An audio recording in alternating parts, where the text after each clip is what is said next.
मित्रों नमस्कार, कैसे हैं आप लोग।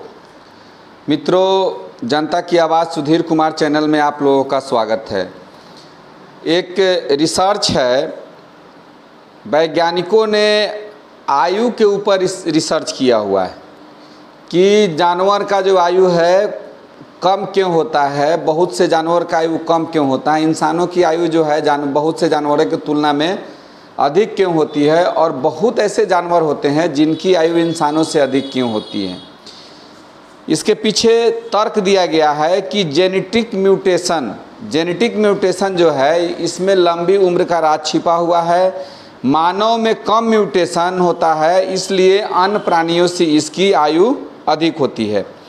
दुनिया में अलग अलग जानवरों के जीवन काल भिन्न भिन्न क्यों है, कभी आप लोग सोचते होंगे, कभी तो गौर से सोचिए कि सबकी आयु एक समान क्यों नहीं है।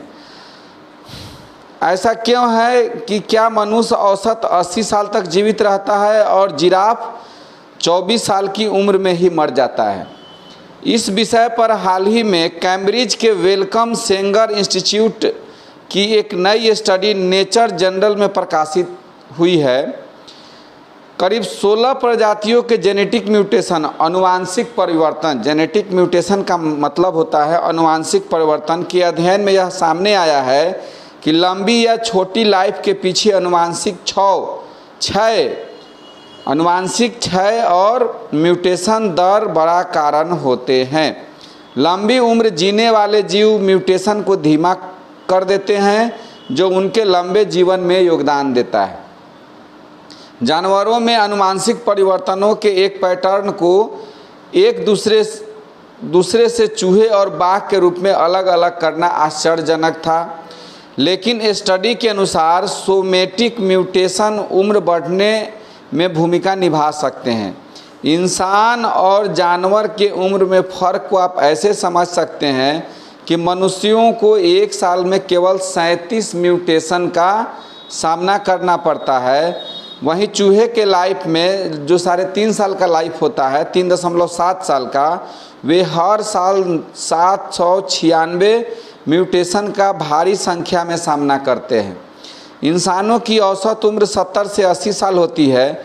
2017 में संयुक्त राष्ट्र के अनुमानित वैश्विक औसत इंसानों की लंबी उम्र के पीछे पहले वैज्ञानिकों की सोच थी कि इसका हमारे शरीर के आकार से कुछ लेना देना है।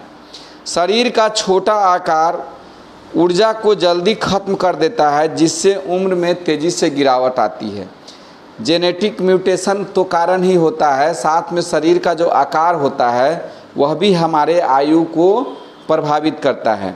सोमेटिक म्यूटेशन ज़्यादा होने से शरीर की कोशिकाएं खराब होने लगती है, इनमें कैंसर भी हो सकता है। बड़े जानवरों में कैंसर के जोखिम को कम करने की क्षमता कम होती है।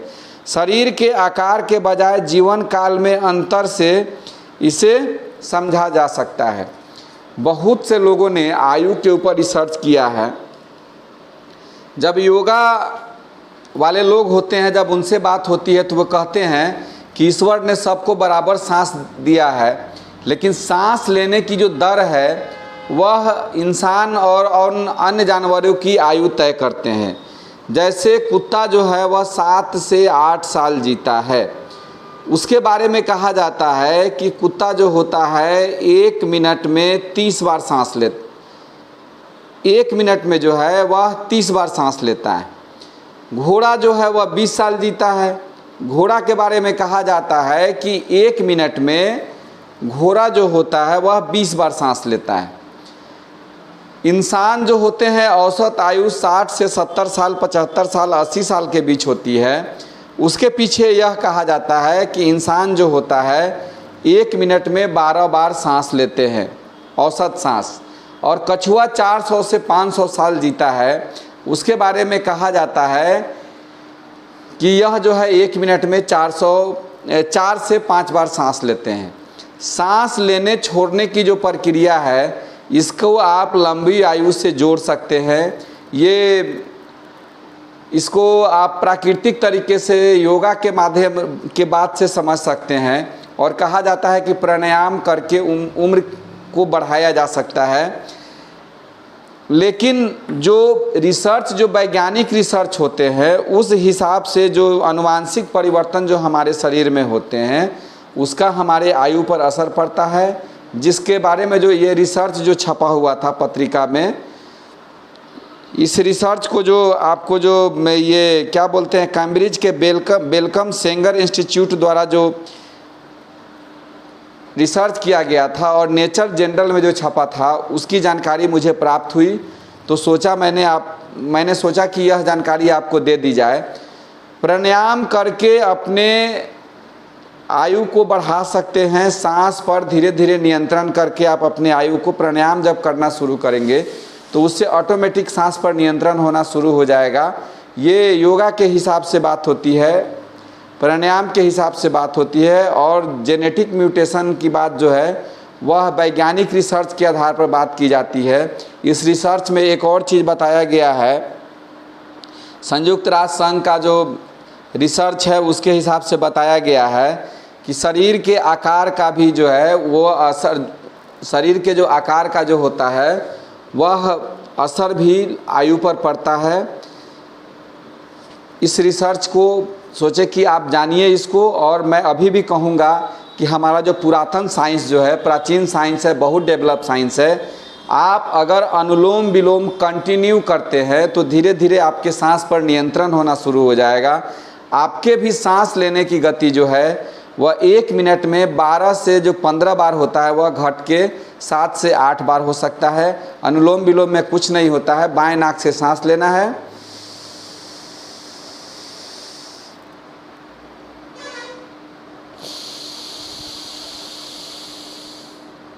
फिर दाहिने से इसको छोड़ देना होता है, फिर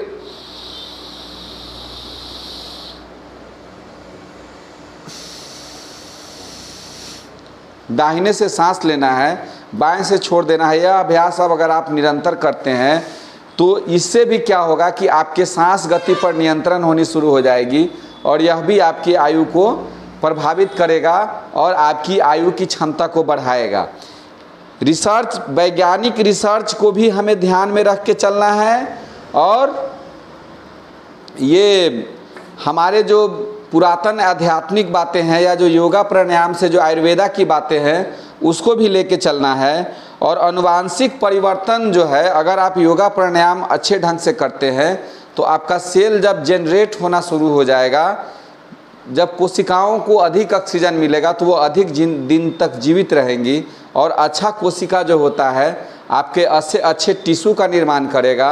अच्छा टिश्यू बनेगा तो उससे अच्छा ऑर्गेन बनेगा और अच्छे ऑर्गेन अगर हमारे शरीर के अंदर रहेंगे तो उससे हमारे शरीर का बहुत अधिक विकास होगा। यह दोनों अपने जगह पर है। जेनेटिक परिवर्तन को कम किया जा सकता है योग प्राणायाम के माध्यम से। कभी इस विषय पर टॉपिक पर बात चलेगी तो मैं बताऊंगा, लेकिन जो अभी जो रिसर्च जो बताया गया है, ये सोचे हैं कि इस माध्यम से जो इस चैनल पर कभी कभी हम शोध डालते रहते हैं, इस पे बता दिया जाए कि जेनेटिक रिसर्च, जेनेटिक परिवर्तन जो होता है, जेनेटिक म्यूटेशन जो होता है, इसमें हमारे लंबी उम्र का राज छुपा हुआ है। इन्हीं बातों के साथ जय हिंद, जय भारत।